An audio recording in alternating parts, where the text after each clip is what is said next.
আসসালামু আলাইকুম। Tongi pilot school and girls college কর্তৃক আয়োজিত অনলাইন বাংলা ক্লাসে স্বাগতম। Tongi pilot school and girls কলেজের রূপকার সৎ সাহসী ব্যক্তিত্ব অধ্যক্ষ আলাউদ্দিন মিয়া স্যারকে আমি আন্তরিকভাবে ধন্যবাদ জানাচ্ছি। সাথে সাথে ধন্যবাদ জানাচ্ছি অনলাইন ক্লাসের আয়োজনকারী অন্যান্য শিক্ষকবৃন্দের। আমি মোহাম্মদ আনোয়ার হোসেন, প্রভাষক, বাংলা বিভাগ, Tongi pilot school and girls college. প্রিয় শিক্ষার্থীবৃন্দ, কেমন আছো তোমরা? আশা করি ভালো আছো। আজকে আমরা জাদুঘরে কেন যাব প্রবন্ধটি নিয়েই আলোচনা করব। লিখেছেন আনিসুজ্জামান। আজকে আমাদের আলোচ্য বিষয় প্রবন্ধ জাদুঘরে কেন যাব, লেখক আনিসুজ্জামান। লেখক পরিচিতি, জন্ম পরিচয়, জন্ম তারিখ 18 ফেব্রুয়ারি 1937, জন্মস্থান কলকাতা। পিতার নাম ডাক্তার ATM মুয়াজ্জম, মাতার নাম সৈয়দা খাতুন। শিক্ষা জীবন, প্রবেশিকা প্রিয়নাথ স্কুল, ঢাকা, 1951 সাল। দেখো, ডক্টর আনিসুজ্জামান SSC পাশ করে প্রিয়নাথ স্কুল থেকে, প্রবেশিকা মানে SSC, ঢাকা, 1951 সাল। IA পাশ করে জগন্নাথ কলেজ থেকে 1953 সালে। উচ্চতর শিক্ষা BA অনার্স MA ঢাকা বিশ্ববিদ্যালয় থেকে বাংলা বিষয়ে, PhD ঢাকা বিশ্ববিদ্যালয় থেকে। উচ্চতর শিক্ষা শিকাগো ও লন্ডন বিশ্ববিদ্যালয় থেকে। ডক্টর আনিসুজ্জামানের উল্লেখযোগ্য গ্রন্থগুলোর ভিতরে আছে বাঙালি সংস্কৃতি ও অন্যান্য, ইহজাগতিকা ও অন্যান্য, সংস্কৃতি ও সংস্কৃতি সাধক, চেনা মানুষের মুখ, আমার 71, কাল নিরবধি, বিপুলা পৃথিবী। পুরস্কার ও সম্মাননা: 21 পদক লাভ করেন, বাংলা একাডেমি পুরস্কার লাভ করেন, আলাওল সাহিত্য পুরস্কার লাভ করেন, কলকাতার রবীন্দ্রভারতী বিশ্ববিদ্যালয়ের ষান্মাসিক ডিলিট ডিগ্রি লাভ করেন, ভারত সরকারের পদ্মভূষণ পুরস্কার লাভ করেন।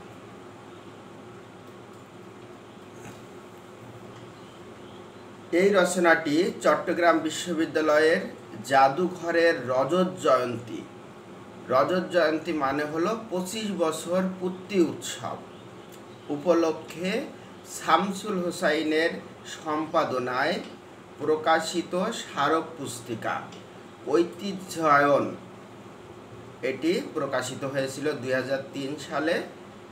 এটি থেকেই সংকলিত হয়েছে। জাদুঘরে কেন যাব আনিসুজ্জামান। দেখো, জাদুঘরে কেন যাব এই প্রবন্ধটিতে ডক্টর আনিসুজ্জামান জাদুঘরের তৈরির ইতিহাস, জাদুঘরের বিস্তার, জাদুঘরের ঐতিহ্য এবং জাদুঘরের গুরুত্ব সম্পর্কে বিস্তারিত আলোচনা করেছে। তিনি বলেছেন যে মিউজিয়ামের ব্যাপক গুরুত্ব অনুভব করে পাশ্চাত্য দেশে ইতিহাস, ভূগোল, রাষ্ট্রবিজ্ঞান, অর্থনীতি ইত্যাদি বিষয়ের মতো আলাদাভাবে পাশ্চাত্য দেশগুলোতে মিউজিয়াম স্টাডিজ বিষয়ে অনার্স মাস্টার্সও পড়ানো হয়, কিন্তু আমাদের দেশে আলাদা বিষয় হিসাবে মিউজিয়াম নিয়ে কোনো লেখাপড়া করানো হয় না। কিন্তু মিউজিয়ামের যেহেতু ব্যাপক গুরুত্ব রয়েছে, তাই পাশ্চাত্য দেশের মতো আমাদের দেশেও এটা করা উচিত। আলেকজান্দ্রিয়ায় জাদুঘর পৃথিবীর প্রথম জাদুঘর। এটি স্থাপিত হয়েছিল খ্রিস্টপূর্ব 3য় শতাব্দীতে বা তার কাছাকাছি সময়ে। এই আলেকজান্দ্রিয়ায় ছিল দর্শন চর্চার কেন্দ্র অর্থাৎ জ্ঞান বুদ্ধি অর্জনের যে জায়গা সেটি ছিল এই আলেকজান্দ্রিয়াতে। ইউরোপীয় রেনেসাঁসের পরে পাশ্চাত্য দেশে জাদুঘরের সংখ্যা অনেক বৃদ্ধি পেতে থাকে। তবে জাদুঘরের একটা ব্যাপক লক্ষণ হচ্ছে, দেখো জাদুঘরটা আসলে কি? জাদুঘরটা হলো যা চমকপ্রদ, যা অনন্য, যা লুপ্তপ্রায়, যা বিস্ময় উদ্বেগ করে, তাই হচ্ছে জাদুঘর। আর এমন সব বিষয়বস্তুই থাকে এই জাদুঘরে। পূর্ব পাকিস্তানের গভর্নর আব্দুল মোনায়েম খান, গভর্নর সাহেব প্রাবন্ধিকের কাছে জানতে চেয়েছিলেন, মিউজিয়ামকে আপনারা জাদুঘর বলেন কেন? প্রাবন্ধিক বললেন, জাদুঘরই মিউজিয়ামের বাংলা প্রতিশব্দ। গভর্নর রেগে গেলেন, আর রেগে যে তিনি মিউজিয়ামে যে আল্লাহর কালাম রাখা আছে তা কি জাদু? এভাবেই তিনি আমাদের লেখকের কাছে প্রশ্ন করলেন। আল্লাহর কালাম বলতে তিনি সকলের চোখে পড়ার জন্য যে চমৎকার তুঘরপে লেখা নুসরাত সাহেব আশরাফুল শিলালিপি 16 শতকে এক মসজিদ প্রতিষ্ঠার বৃত্তান্ত সম্বলিত সেই প্রস্তর খণ্ড, সেটাকেই তিনি বুঝিয়েছেন। অর্থাৎ তিনি আশরাফুল শিলালিপিকেই আরবি লিপি মনে করে তিনি মনে করেছিলেন যে এটি মনে হয় আরবি লিপি, এটি মিউজিয়ামে অর্থাৎ জাদুঘরে রাখা আছে। তাহলে যে ঘরে আল্লাহর কালাম লেখা থাকে সেটা কি জাদু হতে পারে? এই ধরনের প্রশ্ন তিনি লেখককে করেছিলেন। লেখক বলতে চেয়েছেন, জাদুঘরকে তিনি আত্মপরিচয়ের ক্ষেত্র হিসাবে দেখে থাকেন। অর্থাৎ জাদুঘরটা হচ্ছে আত্মপরিচয়ের ক্ষেত্র। জাদুঘর রীত সাংস্কৃতিক উত্তরাধিকারের জায়গা। তবে জাদুঘরে সবসময় নিজেদের জিনিস থাকবে এমন কোনো কথা নেই। সাম্রাজ্যবাদী শক্তি অন্যের দেশ দখল করে অন্যের ঐতিহ্যের নিদর্শন সংগ্রহ করে নিজেদের জাদুঘর সমৃদ্ধ করেছে যুগে যুগে। পৃথিবীর সব মানুষই এক ও অভিন্ন। এভাবেই মানুষ অভিন্ন মানব সত্তার সন্ধান পায় এই জাদুঘরে এসে। জাদুঘর কেন গুরুত্ব বহন করে সেটা আমরা একটু বলি। দেখো, জাদুঘর আমাদের জ্ঞান দান করে, শক্তি যোগায়, চেতনা জাগ্রত করে, মনোজগৎকে সমৃদ্ধ করে। জাদুঘর একটা শক্তিশালী সাংস্কৃতিক সংগঠন। জাদুঘরে গিয়ে মানুষ সমাজের বিভিন্ন স্তরের সঞ্চিত জ্ঞান আহরণ করতে পারে। তাহলে জাদুঘরের গুরুত্ব অনেক, কিন্তু এত কিছুর পরেও যদি কেউ মনে করে যে আমি জাদুঘরে কেন যাব, লেখক তার উদ্দেশ্যেই বলেছে, কে বলেছে আপনাকে জাদুঘরে যেতে? এত কিছুর পরেও যার জাদুঘরে যাওয়ার কোনো আগ্রহ নেই, তার জাদুঘরে যাওয়ার তো কোনো প্রয়োজন নেই। তাই লেখক শেষে ব্যঙ্গ করে এই কথাটি বলেছিল যে কে বলেছে আপনাকে জাদুঘরে যেতে? দেখো, জাদুঘরে কেন যাব প্রবন্ধটি আমরা এবার ব্যাখ্যা করি।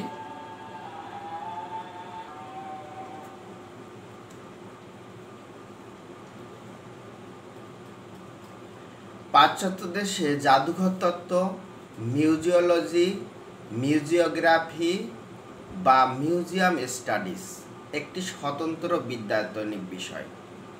লেখক এখানে বলছে যে পাশ্চাত্য দেশগুলোতে এই জাদুঘর তত্ত্ব এটি মিউজিওলজি, মিউজিওগ্রাফি বা মিউজিয়াম স্টাডিজ আলাদা আলাদা বিষয় হিসাবে সেখানে পাঠ করানো হয়। মিউজিয়াম স্টাডিজ হলো জাদুঘর বা প্রদর্শনশালা সংক্রান্ত বিদ্যা বা বিষয়। এটি পাশ্চাত্য দেশে আলাদা আলাদা বিষয় হিসাবে বিশ্ববিদ্যালয়ে অনার্স মাস্টার্সে পাঠ করানো হয়। কিন্তু আমাদের দেশে সেই ধরনের কোনো ব্যবস্থা চালু নেই। বা সেই ধরনের কোনো বিষয় পাঠ করানো হয় না আমাদের বিশ্ববিদ্যালয়গুলোতে। পৃথিবীর প্রথম জাদুঘর স্থাপিত হয়েছিল আলেকজান্দ্রিয়ায় খ্রিস্টপূর্ব ৩য় শতাব্দী বা তার কাছাকাছি সময়ে। তাহলে দেখো, এই আলেকজান্দ্রিয়া হলো উত্তর মিশরের প্রধান সমুদ্র বন্দর ও সুপ্রাচীন নগর। খ্রিস্টপূর্ব ৩৩২ অব্দে আলেকজান্ডার দি গ্রেট এই নগর পত্তন করেন। এটি ছিল আলেকজান্ডার যুগের গ্রিক সভ্যতার কেন্দ্র। এখানে বিশ্বের প্রাচীন গ্রন্থাগার, অর্থাৎ এই বিশ্বের সবচেয়ে প্রাচীন গ্রন্থাগারটি এখানেই নির্মিত হয়েছিল। আলেকজান্দ্রিয়ায় জাদুঘরে ছিল নিদর্শন, সংগ্রহশালা ও গ্রন্থাগার, উদ্ভিদ উদ্যান ও চিড়িয়াখানা, দর্শন চর্চার কেন্দ্র। এইগুলোই ছিল এই প্রাচীন জাদুঘরে। তোমরা দেখতে পাচ্ছ বিশ্বের প্রথম জাদুঘর, এটি নির্মিত হয়েছিল খ্রিস্টপূর্ব ৩য় শতাব্দীতে। লেখক একটু কৌতুক করে বলেছিল যে আমি তখন উপস্থিত ছিলাম না। একটা কৌতুক আছে যে শিক্ষক ছাত্রকে প্রশ্ন করছে, বলতো নবাব সিরাজউদ্দৌলাকে কে হত্যা করেছিল? সে বলল, স্যার আমি হত্যা করিনি। আরেকজনকে বলল, বলতো সিরাজউদ্দৌলাকে কে হত্যা করেছিল? স্যার আমিও হত্যা করিনি। অর্থাৎ তখন তাই লেখক বলছে সেই কৌতুকের অনুসারেই যে তখন তো আমি উপস্থিত ছিলাম না, তাহলে আমি কিভাবে বলবো যে কখন সেই প্রাচীন জাদুঘর নির্মিত হয়েছিল। কিন্তু অনুমান করা যায় খ্রিস্টপূর্ব ৩য় শতাব্দীতেই জাদুঘর নির্মিত হয়েছিল। তোমরা দেখতে পাচ্ছ প্রাচীন জাদুঘর, সে প্রাচীন জাদুঘরের ছবি। প্রাচীন জাদুঘর সম্পর্কে বলা হয়েছে, প্রাচীনতম গ্রন্থগারগুলোর মাঝে প্রথমেই যে নামটি আসে তা হচ্ছে আলেকজান্দ্রিয়ার রাজগ্রন্থাগার। প্রাচীন গ্রিস সভ্যতার জ্ঞান চর্চার কেন্দ্রবিন্দু হিসাবে এটি সুপরিচিত। খ্রিস্টপূর্ব ৪৮ সালে আগুনে পুড়ে ধ্বংস হয়ে যাওয়ার আগ পর্যন্ত এটি ছিল শিল্প সাহিত্য, রাজনীতি, দর্শন, আইন ও ধর্ম বিষয়ক নথিপত্র, বই ও পাণ্ডুলিপির সর্ববৃহৎ সংগ্রহ। আলেকজান্দ্রিয়া জাদুঘর ও গ্রন্থাগারের পুরাতন কিছু ছবি তোমরা দেখতে পাচ্ছ। পৃথিবীর প্রথম জাদুঘরে কি কি ছিল? তোমাদের জন্য একটা প্রশ্ন যে পৃথিবীর প্রথম জাদুঘরে কি কি ছিল। দেখো, পৃথিবীর প্রথম জাদুঘরে এই 5টি বিষয় ছিল। নিদর্শন সংগ্রহশালা ছিল, গ্রন্থাগার ছিল, উদ্ভিদ উদ্যান ছিল, উন্মুক্ত চিড়িয়াখানা ছিল, আর দর্শন চর্চার কেন্দ্র হিসাবে এটি পরিচিত ছিল। তাহলে আশা করি উত্তর দিতে পারবে। জাদুঘর গড়ে উঠেছিল প্রতিষ্ঠাতার রুচি মাফিক। জাদুঘর তখন গড়ে উঠত মানুষের রুচিতে, মানুষের শখে তখন জাদুঘর নির্মাণ করত। দর্শকরা জাদুঘরে যেতেন নিজের নিজের অভিপ্রায় অনুযায়ী, আর দর্শকরা জাদুঘরে যেত নিজের নিজের ইচ্ছা, শখের বশে তারা জাদুঘরে একটু ঘুরে আসত। কালক্রমে আগ্রহ বাড়ছিল প্রাচীন জিনিসপত্র সম্পর্কে। তাহলে দেখো, কালক্রমে ধীরে ধীরে মানুষের আগ্রহ বাড়তে থাকলো।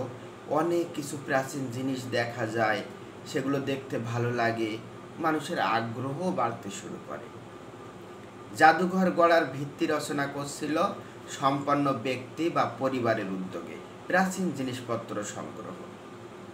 তাহলে দেখো, জাদুঘর গড়ার এই ভিত্তি রচনা করছিল কি সম্পন্ন, অর্থাৎ খ্যাতি সম্পন্ন ব্যক্তিরা এই জাদুঘর গড়ে তোলা শুরু করলো, আর তাদের পরিবারের উদ্যোগে জিনিসপত্র সংগ্রহ করা শুরু হলো।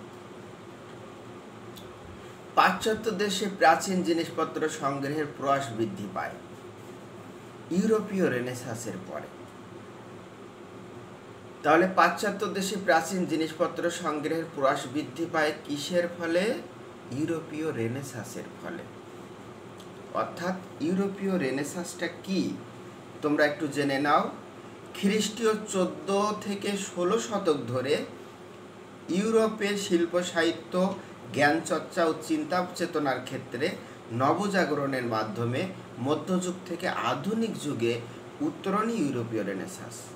অর্থাৎ 14 শতক থেকে 16 শতক ধরে এই 200 বছর ধরে ইউরোপে যে বিপ্লব চলছিল, শিল্প সাহিত্য নিয়ে বিপ্লব, জ্ঞান চর্চা নিয়ে বিপ্লব, মানুষের চিন্তা চেতনা নিয়ে বিপ্লব, অর্থাৎ মধ্যযুগ থেকে আধুনিক যুগে আসার একটা বিপ্লব এখানে চলছিল।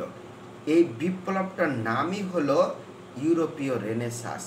আর এই ইউরোপীয় রেনেসাঁস থেকেই সমগ্র ইউরোপ মধ্যযুগ থেকে আধুনিক যুগে চলে আসে। মানুষের মধ্যযুগীয় চিন্তাভাবনার বিলুপ্ত করে আধুনিক চিন্তাভাবনায় উত্তোলন হয়ে যায় তারা। আর এই ইউরোপীয় রেনেসাঁসের ফলেই পাশ্চাত্য দেশে প্রাচীন জিনিসপত্র সংগ্রহের প্রয়াস বৃদ্ধি পায়, জাদুঘর তৈরি বৃদ্ধি পেতে থাকে।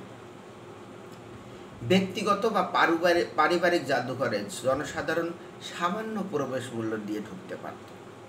যেগুলো ব্যক্তিগত বা পারিবারিক জাদুঘর ছিল সেখানে অল্প কিছু প্রবেশ মূল্য দিয়ে মানুষ ঢুকতে পারত। রাজরা বা সামন্ত প্রভুদের তৈরি সংগ্রহশালায় থাকত রাজা ও সামন্ত প্রভুদের শক্তি, সম্পদ ও গৌরবের ঘোষণা। রাজা বাদশাহ বা সামন্ত প্রভু, ভূস্বামীর মালিক যারা ছিল, তারা এই তাদের শক্তি, সামর্থ্য, তাদের গৌরব এটা ঘোষণা করার জন্য, জাহির করার জন্য, মানুষকে দেখানোর জন্য তারা জাদুঘর নির্মাণ করা শুরু করলো। যৌথ কিংবা নাগরিক সংস্থার উদ্যোগে জাদুঘর নির্মাণের চেষ্টা হয়নি 16 শতকের আগে। 16 শতকের আগে লেখক বলছে যে যৌথ উদ্যোগে বা কোনো সংস্থার উদ্যোগে না জাদুঘর নির্মাণের তেমন কোনো চেষ্টা বা প্রয়াস আমরা দেখতে পাই না। 16 শতকে নবনির্মিত জাদুঘরগুলো জনসাধারণের জন্য অবারিত হয় গণতন্ত্রের বিকাশের ফলে কিংবা বিপ্লবের সাফল্যে। আর 16 শতকে এসে এই নবনির্মিত জাদুঘরগুলো জনসাধারণের কাছে উন্মুক্ত হয়ে যায়। কেন উন্মুক্ত হয়ে যায়? কারণ বিপ্লবের সাফল্য, রাজা বাদশারা এই বিপ্লবের সাফল্যটাকে তারা যে জয় করেছে এটা জনগণকে দেখানোর জন্য তারা উন্মুক্ত করে দেয় জাদুঘরগুলো। ফরাসি বিপ্লবের পর প্রজাতন্ত্রই সৃষ্টি করে লুভ বা লুভর মিউজিয়াম। তাহলে এখানে তোমরা দেখো যে ফরাসি বিপ্লবের পরে সৃষ্টি হয় কি লুভ বা লুভর মিউজিয়াম। লুভর মিউজিয়াম হচ্ছে ফ্রান্সের জাতীয় জাদুঘর ও আর্ট গ্যালারি। প্যারিসে অবস্থিত এই জাদুঘর প্রতিষ্ঠিত হয় 1546 খ্রিস্টাব্দে। এই জাদুঘরের চিত্রশিল্পের সংগ্রহ বিশ্বের অন্যতম সমৃদ্ধ সংগ্রহ হিসাবে বিবেচিত। এই হচ্ছে সেই লুভর মিউজিয়াম।